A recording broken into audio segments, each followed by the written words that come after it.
Welcome to the Stars Align Dramas and Dreams podcast, where the infinite sky meets the starry world of dramas. We're your guides through the cosmos, from heart-stopping queer love stories to straight dramas of unexpected love. And every unforgettable moment in between that make us swoon, laugh, and cry. And of course, we'll sprinkle in a little stardust along the way. I'm Nixie. I'm Cyrus. Each week, we'll explore the stellar journey of love, identity, and connection, one drama and one dream at a time. So, gather your stardust, find your spot under the stars, and let's dive in. This week, we're casting our gaze upon typecasting, letting the stars guide us through the exciting and vast world it holds. To start our exploration, we need to understand one thing. What is typecasting and why does it matter? Starting with the Google definition to cite our sources. To assign an actor or actress repeatedly to the same type of role as a result of appropriateness of their appearance or previous success in such roles. And this happens so often. Absolutely. That's just the film industry and just Yeah. I want to say it's just the film industry, but it's not. It's the film industry. It's how people react to the film industry that creates that. And so this happens a lot purely because of that. You're literally taught in film school that when casting for a role or trying to audition for the role, that a lot of the times you're going to walk into a room of people that look exactly the same because the director or the crew or whoever's behind it, which is director, producers, or whatever, screenwriter, all those, the main ones, the main heads of the project, want a specific look and a specific way of acting and personality as well. And so a lot of times I just end up walking into with different versions of yourself. And then once you've hit sometimes in the film industry, once you hit a certain role and you nail it, then a lot of the times you tend to end up picking up similar roles and requested to do the same type of roles. If you do a villain very well, you're more than likely going to end up still being a villain. To answer the why does this matter portion of this little segment, our little introduction to the topic is typecasting again is so ingrained into the film industry, but it can impact actresses careers in lasting ways, for better or for worse, both positively and negatively, which we will go more in depth with later on in the episode. But it is kind of interesting to focus in on, because once you see it, you can't unsee it. But like you said, it's kind of important just because of how significant typecasting is to the film industry and Definitely. the impact it does on actors or sometimes audience, believe it or not. Yeah. And their reactions to that typecasting. Since we've laid the groundwork for the basics, let's break down the constellation of typecasting and mapping out the stars that connect to reveal the deeper layers of meaning we're exploring. To navigate this constellation, we'll be focusing on the pros and cons, as well as the industry's role in the impact that typecasting can have on actors' identity and career.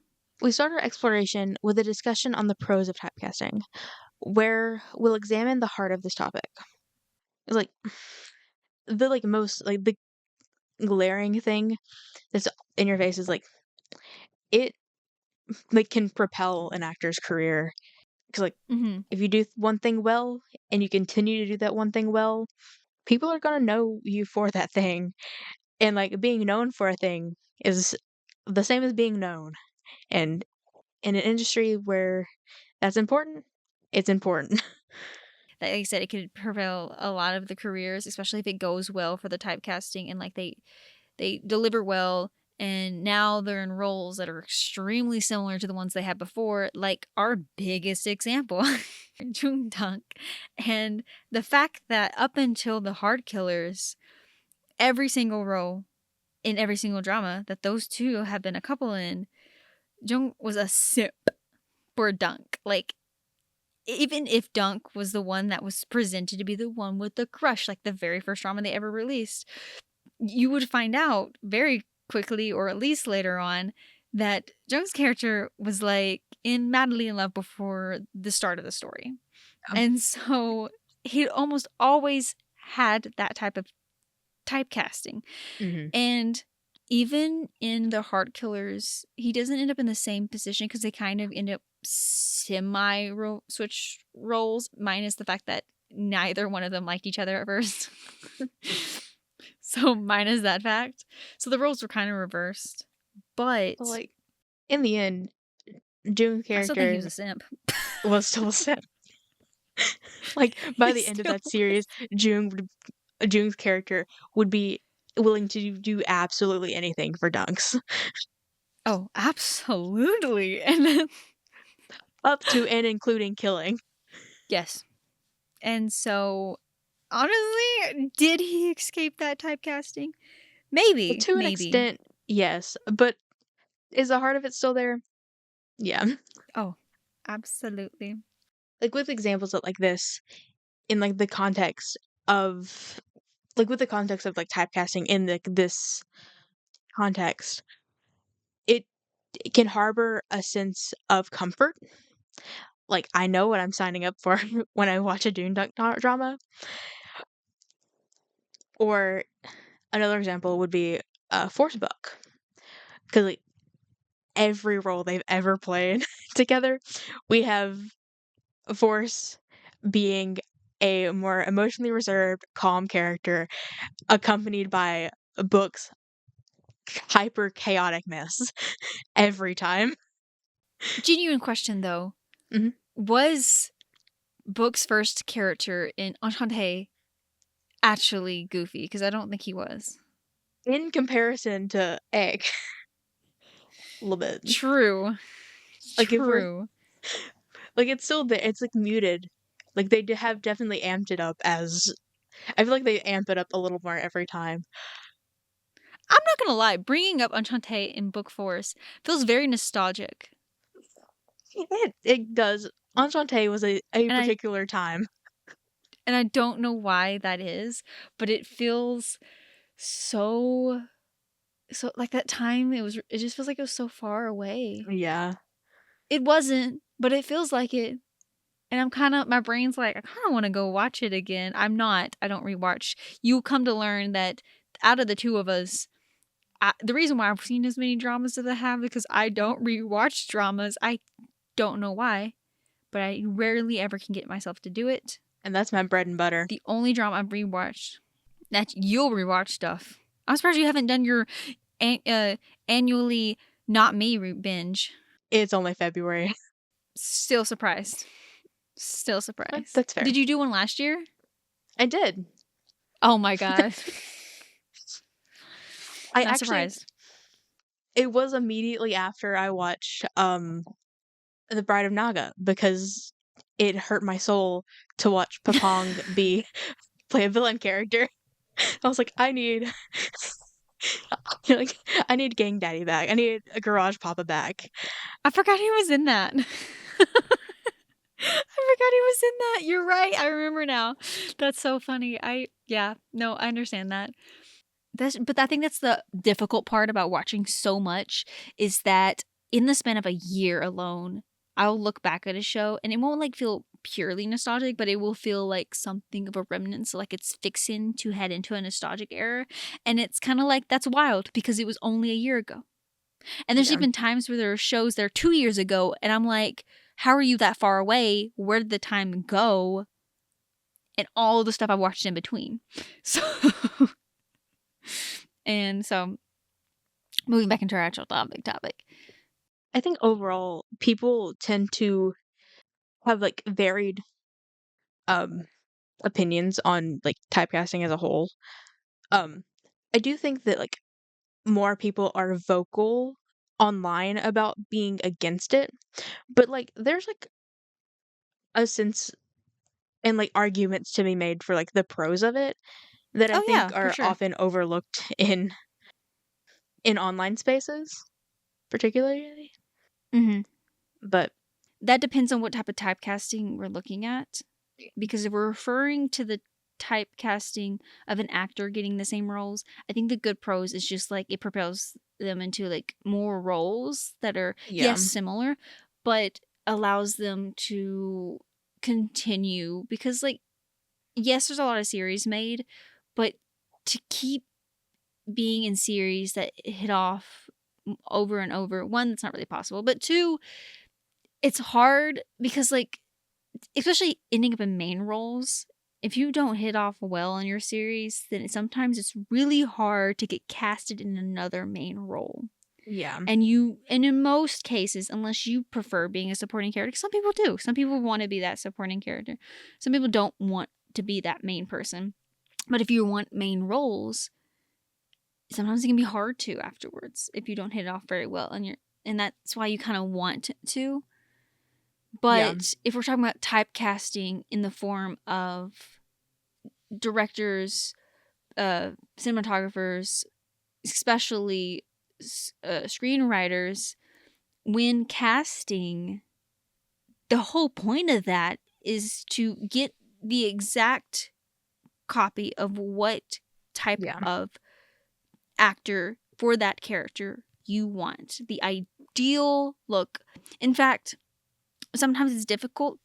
In fact, typecasting is kind of difficult in this sense because a director typically wants people to show up, or whoever's over the casting. And I say that because sometimes it's not the director, sometimes it's the screenwriter, because it's whoever has been casting given directors and things like that. Usually it is the director. Yeah. Usually it's director and screenwriter, because typically the directors who will be working with the cast, and so therefore they kind of they want their input into what's the people coming through. Though in most cases there's usually a hope. Sometimes if it's a big project, there's a process of elimination, and then the directors don't get involved until it's like the final cut, and they're like, okay, let me actually see which ones I like. And if it's down to that, then it's usually probably going to be a cold read or a natural scripted piece. And usually it's a cold read because that gives the most ability of an actor, their abilities. But a director wants to be handed a list of people that look similar because they want to have the options. If you don't have the options, then that makes it extremely hard, and then you're faced with, as a director, trying to cast a character with which option do you go with? Do you go with looks or do you go with acting abilities? Because sometimes they don't line up, and therefore you either have to sacrifice one for the other, preferably the looks. Even though that's difficult because we live in a world where looks are more important sometimes than the acting, but you really would prefer them to line up. And that's why typecasting is so important when you're trying to find a role for a character. But like I said, I know that's a little bit outside of the definition of typecasting, because typecasting. Like it's still relevant. Yeah, because like typecasting, like technically, is referring to an actor being put into a role that's in multiple roles that are similar. But if you really think about it, it's also just finding that those different actors that are all similar. Like, it's a certain look that is also being found as well. Because like there's two sides of that typecasting. There's the actors being stuck in a role, and then there's directors trying to seek out people for those roles. Yeah. Of those type of casting. And like I said, that's a little bit off topic, but like you said, kind of an important-ish thing to bring up about typecasting. Absolutely. But with that being said, we shift orbits as we find ourselves at a more negative side of typecasting. This new path takes us deeper into how typecasting can affect an actor's career, uncovering hidden connections and unfolding new layers. We talked a little bit about how, like, typecasting being either something that, like, propels a career or completely sinks it. It can, like, definitely sink a career so quickly because, like, if they don't find your box that you fit into, you don't get put in boxes. Okay, you don't get roles. Mm-hmm. And it's like this forcing of like actors to fit into boxes that I find like really like sad because like it doesn't allow like for actors to grow in their craft. They don't get to express. But yeah, like this can it can negatively impact an actor's career because like putting someone into a box, like you said, limits their ability to grow.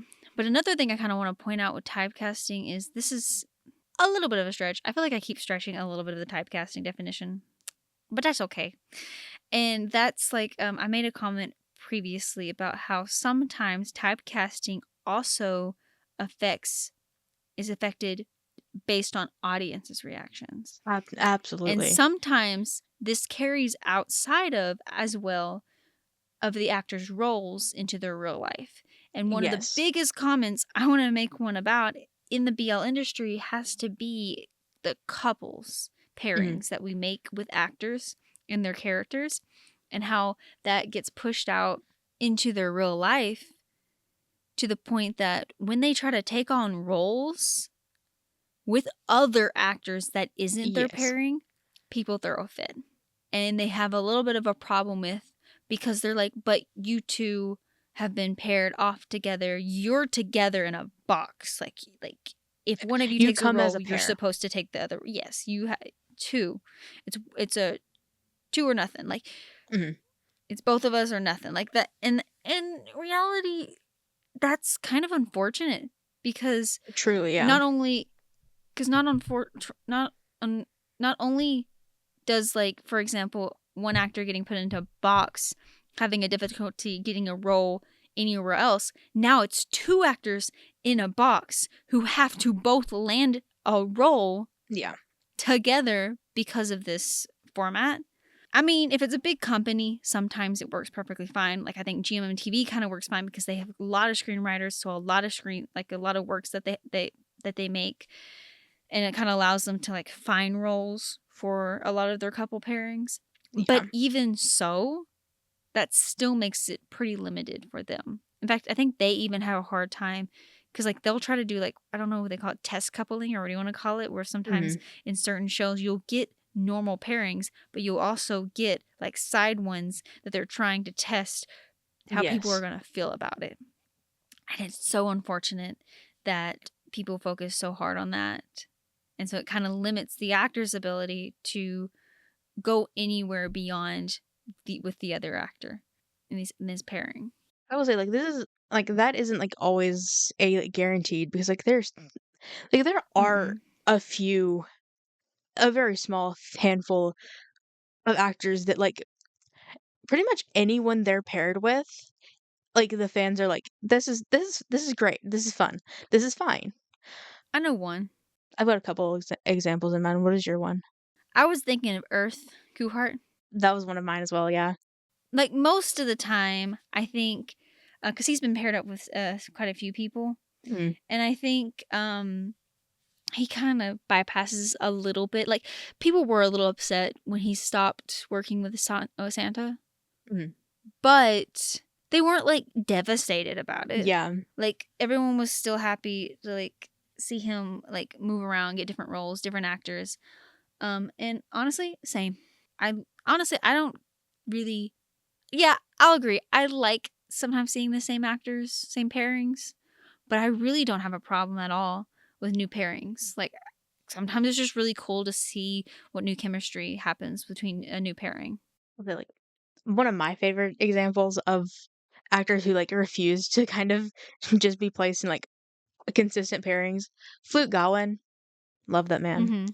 Um, because, like, he's been with so many people, like, paired up with in Oh my series and gosh. stuff. And, like, that man has chemistry with a wall, and then, like, it'd be like and, like, I mean a literal wall. He could talk to it and, like, it would be one of the most endearing conversations, like, he would be having with himself, essentially. Um, but, like, on kind of, like, a similar note, like, considering, like, Gawain has been, coupled with this person in a drama before, I feel like it's really interesting to see specifically, First Cow Tongue, like, going from an actor who did have multiple on-screen partners to becoming part of a fixed pairing. Mm-hmm. Because like, as soon as, like, first Cow Tongue, like, their first show together went really well and, like, was really well received. Like, they've only worked together. Mm-hmm. I'm a big first Cow Tongue individual. Like, I adore them together. Um, but, like, first also, like, has, like, seemed to enjoy working with multiple um, partners on screen. I'm like, let him do it again. You know, let all your actors kind of be free of fixed pairings.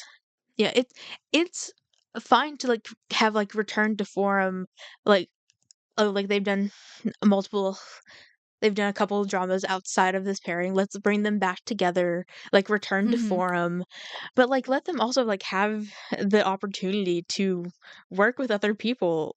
Again, let them grow as actors. Um, but unfortunately, the specifically Time BL industry hinges on the fact of fixed pairings being a consistent thing. Kind of like how K-pop has their style of groups. Yeah. They find a something that sticks, something that grabs attention, and they kind of stay with it Yeah. until it doesn't have a purpose, which is very dark. Unfortunately, is how it works. Yeah. Across industries, music, film, marketing, all of it all of it is trying to fit everything into nice, neatly packaged little boxes ready for mass production. Oh, I got something. Sometimes it's typecasting and how they struggle just alone letting actors move into other couples. Mhm. Sometimes it's even harder for them to go from a BL to a straight series. Yeah. Like, weirdly enough, they can come from a straight series and go Yeah. into a BL and go back sometimes. Sometimes, depends on who they are. Sometimes they still get bashed for it and be fine. But people seem to struggle if they go from BL straight and sometimes, and usually stay straight. And it's kind of confusing because it's like the roles for starters. Or even, like, when, um, established, like, pairings decide to, like, stop working together for whatever reason, Mm-hmm. and, like, people always, like, being, like, trying to push them, like, to work together again, and, like, Mm-hmm. them being unable to kind of branch out on their own to be able to do their own thing. It's very unfortunate. Truly unfortunate. Finally, our third focus is the industry's role. This is where we highlight its significance in understanding the deeper layers of typecasting. We kind of talked through about this throughout the entire thing, but we will, like, kind of hone in on it in this part. When it comes to typecasting, and it's like, I've already mentioned this audience expectation. And to further like elaborate something that was said before, like who did we use as an example? I don't think we even made an example. But talking about like how people struggle so hard to have to let actors end up with different pairings Mhm. is insanely ridiculous because I know it's not the most recent one, but it is relatively so recent. Was when the couple pairing Billy Singh, and when things fell out and Singh stopped working with Billy, but Billy was still working as with Idol Factory to do more shows. He ended up being paired with Babe. Problem was people hated on Babe so badly. I think it was sad It was that sad to watch. Billy Billy tried so hard was standing Mhm. up against all the fans who kept throwing hate at Babe because it's like, why would you do that? Yeah. The fandom, like, treated Babe terribly for no reason other his other than his just existence in relation to Billy. I'm just like, Actually, the one of the biggest reasons for the treatment towards Babe came down to the fact that if I remember correctly, it's been a while since I deep dived into the situation between with Babe and people treating him the way he did. Was that's the condescending thing about this industry, is that the moment anyone acts out to be possibly in the community itself, they have a problem. Because Yeah. Babe was, on his own personality, was more, I want to say, feminine presenting, non-binary. Like, I don't know how, not trans or anything like that, but like his clothing, he also acts a lot more. People kept bashing him because like his actions were really feminine, and the way he like did things was like, it's like, why did that matter to you? Yeah. You're also supposed to be a part of a community that's supposed to be accepting of these things. But the moment someone is, even without even if it's just assumptions, which for starters shouldn't even be a thing, Yeah. because like unless they come out for it, you should just stay in your lane. But you're supposed to be accepting of even just like the assumption of it. But like instead it's the complete opposite. You're like, let's bash this person because they're Yeah. way too, they fit they're so far outside of the norms. Yeah. How does that make There's like sense? there's such in within like the confines of like the BL industry, there is such a blatant femphobia and like it's rampant. Like Mm-hmm. it's and like it's awful because like one of like the biggest draws to this genre is like the way that it tries to break down like these barriers of like stereotypes and like social norms, but then we have a a very vocal part of the fandom that is so against anything that doesn't fit into their like gendered stereotype, gender norms, which is ridiculous. Mm-hmm. Doesn't quite make sense. It doesn't quite But make like, sense. but like, properly moving a little bit further back into typecasting. But like, that's a problem. Mhm. That's probably always, unfortunately, going to be a problem Yeah. with this type of industry. But like, I guess back, still on that topic, but back into our topic, is like Slight veer referring to back. like slight veer back. Is still talking about audiences' reactions. How about the weird situation of top and bottoms? Yeah. Like this is something that's always bothered me. Is like the whole like assigned like top bottom dynamic and like there's such an emphasis on it. And like it's like not even in like within like the shows itself. Like it transcends into like The the actors, actors themselves, placing them in those boxes. And which like is, wild. I will say, it's wild and kind of weird. It is very weird. But I will say, on the fun side, it is kind of funny to watch the actors bicker about whose name comes first, knowing they've got to know what that means. And it's so funny. And I think it's even more hilarious, not when they're arguing who goes first, like Boon Prim. Anytime the audience would try to say it's Prim Boon, Boon's like, no, it's Boon Prim. He's like, try it again. But I think it's even funnier, though, when they're like, they have their own acceptance. Like, the most recent one that I think is hilarious is that apparently in the series of Tampo, it's supposed to be William East. Supposedly William East.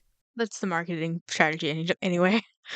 But in real life, even his other members and him and like William is like, it's East William. They're like, Except for Lego, who's just like, never it's S Lego. Lego.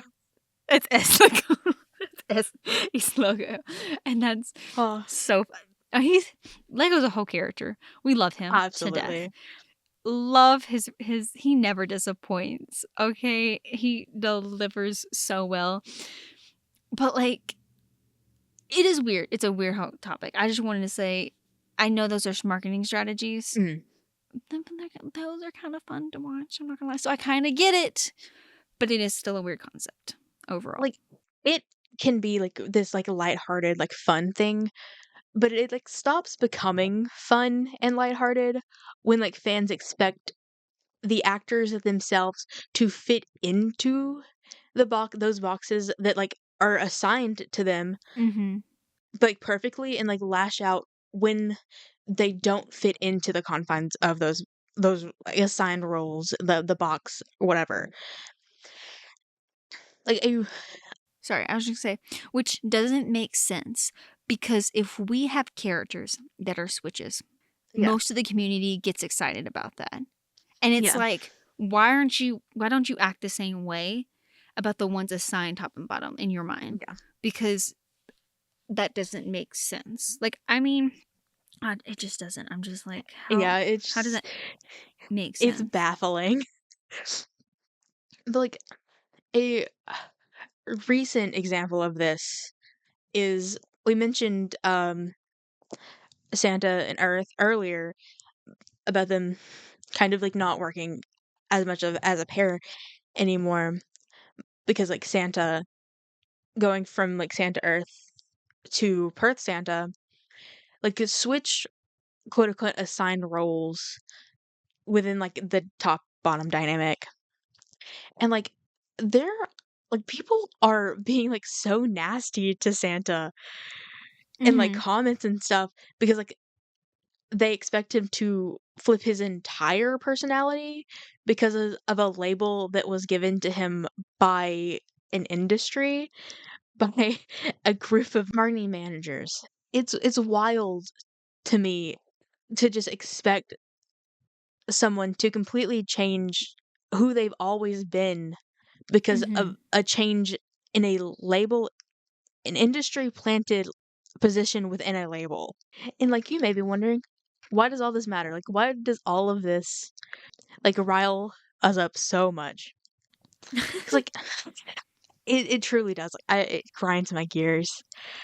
Like, because, like, the only thing that, like, this truly does is perpetuates and leads to an overall unfortunate lack of representation and diversity within these dynamics that reinforce gender stereotypes. I will say, like, I feel Mm-hmm. like this has gotten both better and worse within the past few years. Um, Oh, for sure. within the confines of shows, it's gotten better, but I feel like the fandom as it's getting larger and, like, more global, I guess, like, I feel like the fandom part of it has gotten worse, but Mm-hmm. it is what it is. Unfortunately, I don't see that changing. We've broken everything down. Now it's time to put it all together. In this segment, we'll share our thoughts on typecasting as a full constellation and reflect on its total impact. Overall, typecasting is definitely a result of both industry decision and audience expectations, as we've kind of talked about throughout the episode. But, like, the industry ultimately is the one that perpetuates the cycle because, like, it benefits the most from it. Because it allows them to be able to market actors almost like a brand with, like, the consistency of typecasting being their main selling point within these couples, and but it's definitely a complicated, like, more complex issue that I don't think it's an shows. issue that will ever really go away because of just how the Yeah, industry is. Like, it's just how it it's works, yeah, unfortunately. like, it's so ingrained in the industry that, like, it's would, like, take us, like, it would take completely dismantling the industry to get rid of it, and that would take too much work that they're not gonna do it. Yeah, that's not going to happen. No. Unfortunately. It does show, like, the good, bad, and ugly sides of the industry, and, like I said, would love to see it stop relying on it as heavily as it does now, but that's not gonna happen, so wishful thinking there. Yeah, like you said, typecasting just like it has good and bad aspects to it, and because of that, As do all things. I was just gonna say that. And like any career, any field, it's gonna have those pros and cons. Absolutely. talking about it is really not going to do anything, but at least we talked about it. We expressed some of our opinions. Feel free to add any more opinions you want to add. Absolutely. We'd love to hear. And just like that, the constellation is fully drawn. We thank you for joining us for this episode of Stars Align, Dramas and Dreams podcast, where we meet amongst the stars that illuminate the love stories that light up our universe and connect us all. If you've enjoyed this episode, don't forget to like, follow, and subscribe, and share your stardust and thoughts with us. We'd love to hear your comments, favorite moments, or suggestions for what we should explore next. You can connect with us in the comments or through our socials as well as our email that are linked in the description. Let's keep the conversation going under the stars. Until next time, keep dreaming, keep listening, and remember, love always shines brightest in the cosmos. Bye!